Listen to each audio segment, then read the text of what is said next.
करेंगे law of demand. Now try to understand law of demand.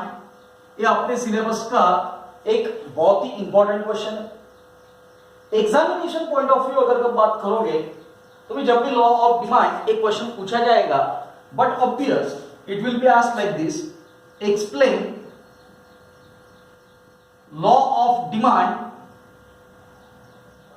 with its assumption, with its assumptions and exceptions. Clear हो गया? आज हम लोग इस पर्टिकुलर क्वेश्चन में का सिर्फ एक पार्ट कवर करेंगे, that is to explain the law of demand. अगर तो सपोज एग्जामिनेशन में क्वेश्चन पूछा जाएगा तो either with law of demand they will ask for assumption or exception. Clear? ये वाला question board examination point of view कितने मार्क्स के लिए पूछा जाएगा? 8 मार्क्स. क्लियर? आज हम लोग इसमें का सिर्फ और सिर्फ लॉ ऑफ डिमांड का जो पार्ट है उतना पार्ट कवर करेंगे, बट ऑब्वियस इतना पार्ट एक्सप्लेन करते समय कहीं ना कहीं आप लोगों को ख्याल रखना है. सबसे पहली बात तो इसमें इंट्रोडक्शन आएगा. इंट्रोडक्शन के बाद में statement of law of demand आएगा एंड उसके बाद example, then there will be diagram. Clear हो गया? चलो ख्याल. Now as far as matter which concerns with introduction, but obvious introduction में अगर कब देखा जाए तो 2 से 3 सेंटेंसेस सफिशिएंट. अननेसेसरी उसमें ज्यादा लिखने की वजह कुछ नहीं है. सिर्फ और सिर्फ 2 या 3 सेंटेंसेस भी लिखते हो प्रॉपर तरीके से तो इट विल वर्क. ख्याल देना, सबसे पहला और most important sentence, the law of demand, the law of demand is one of the most important law. Law of demand is one of the most important law of consumption, या इसको ही हम लोग consumer behaviour ऐसा भी कह सकते हैं. Clear? Now second thing अपने दिमाग में इमीडिएटली क्लियर होता है कि यार लॉ ऑफ डिमांड किसने दिया है, बराबर. So but obvious second thing that is the law of demand was given by Dr. Alfred Marshall. Dr. Alfred Marshall. This law explains, this law explains an inverse relationship between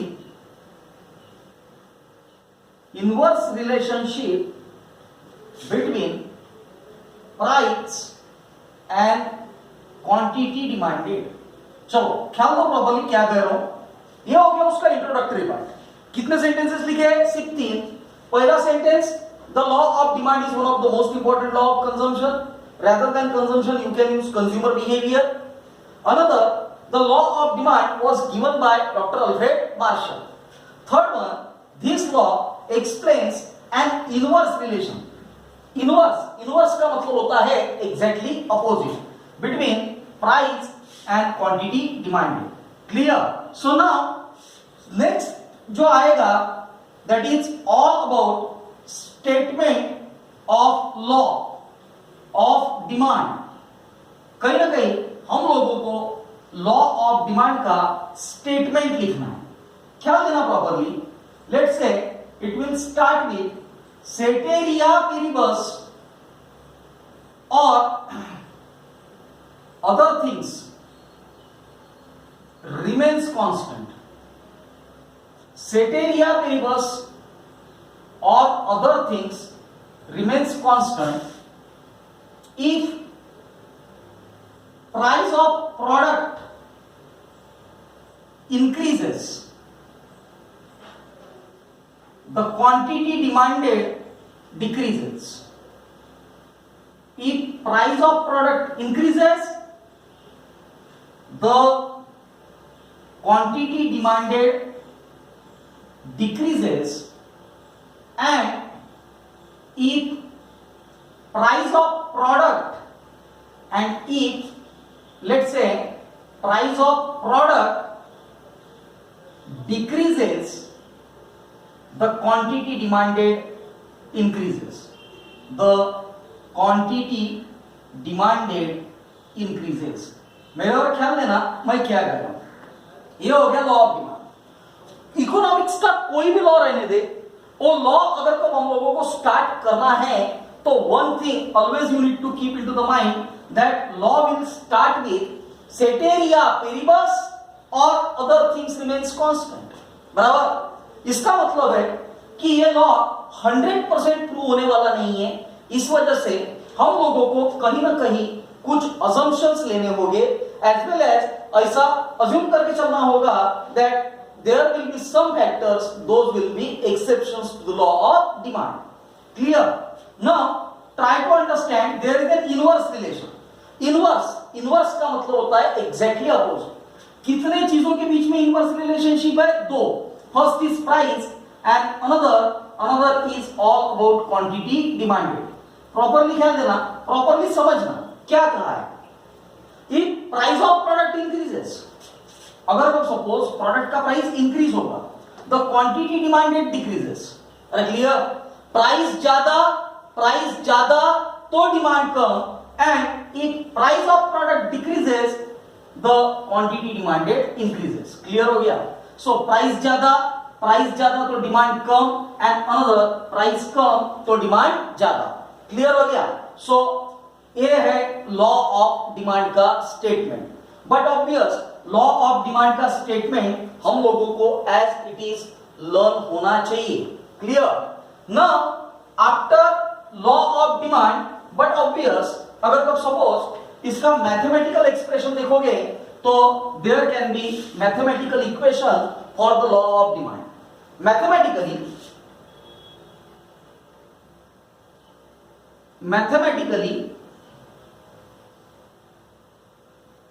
it will be quantity demanded of product X is a function of price of product X. क्या देना? Quantity demanded of product X is a function of price of product X, where now एक QDX से नहीं गया तो QDX का मतलब होता है quantity demanded for product X. Okay. F का मतलब है फंक्शन ऑफ एंड रास और पीएक्स का मतलब होता price of product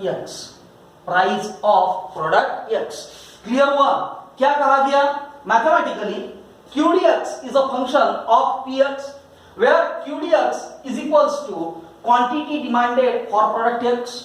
F is equals to function of, and PX is nothing but it is the price of product X. PX is nothing but it is the price of product X. Now ख्याल देना क्या कह रहा हूं. अब कहीं ना कहीं हम लोगों को लॉ ऑफ डिमांड का एग्जाम्पल लिखना है. बट ऑब्वियस एग्जाम्पल लिखते हुए दो कॉलम तैयार करेंगे. First column let's say price of mango, and price of mango will be given in rupees. Another that is a quantity demanded of mango, but obvious अब mango का quantity demand करोगे तो definitely it will be given in kilograms. अब example कैसे तैयार करना है ये बराबर समझना. Price of mango, let's say price of mango will be rupees 10, 20, 30, 40 and then 50, and then quantity demanded inverse relation है. अरे बराबर देख, प्राइस लिखते आया 10, 20, 30, 40, 50. अब क्वांटिटी डिमांडेड लिखते समय let's say 5, 4, 3, 2 and then 1. Clear हो गया. So this is what the relation. Price कम है तो डिमांड ज्यादा है. जैसे जैसे प्राइस बढ़ते गया वैसे वैसे डिमांड क्या होते गया? कम. क्लियर हो गया. In short there is an inverse relation. अगर तो प्राइस ज्यादा है तो बट ऑब्वियस है quantity demanded will be less. Now just try to understand इसके बाद में हम लोगों के सामने क्वेश्चन है कि भाई इसका डायग्राम कैसे प्रिपेयर होगा. Now try to understand as far as matter which concerns with the diagram. यहां पे price of mango, y axis represents price of mango. Price of mango is given in rupees. x axis यहां पे लिखेंगे quantity demanded of mango, and but obvious quantity demanded of mango will be given in kgs. Now 10, 20, 30, 40 and 50. So 10, 20, 30, 40 and then 50. 1, 2, 3, 4 and then 5. So let's say 1, 2, 3, 4 and then 5. Clear हुआ? जब price 10 रुपए है उस समय demand कितना kilo है? 5 kilo. जब price 20 रुपए है तो डिमांड कितना है? 4 kilo. When price is ₹30, demand is let's say 3 kilo. When price is 40, demand is let's say 2 kilo. And when price is 50, demand is let's say 1 kilo. Now कहीं ना कहीं इन चीजों को कनेक्ट करो.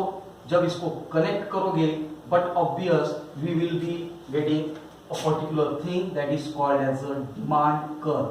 अरे इसे क्या कहा जाएगा? इसे कहा जाएगा डिमांड कर्व. क्लियर हुआ? सो this is what a demand curve. Clear?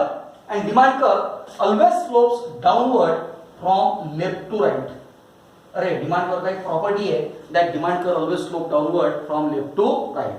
इतना होते बराबर हम लोगों के लिए एक इंपॉर्टेंट बात है that is to note down a denotion about this. Clear? अब डिनोशन लिखना है मतलब क्या करना है? तो but obvious, let's say first of all x axis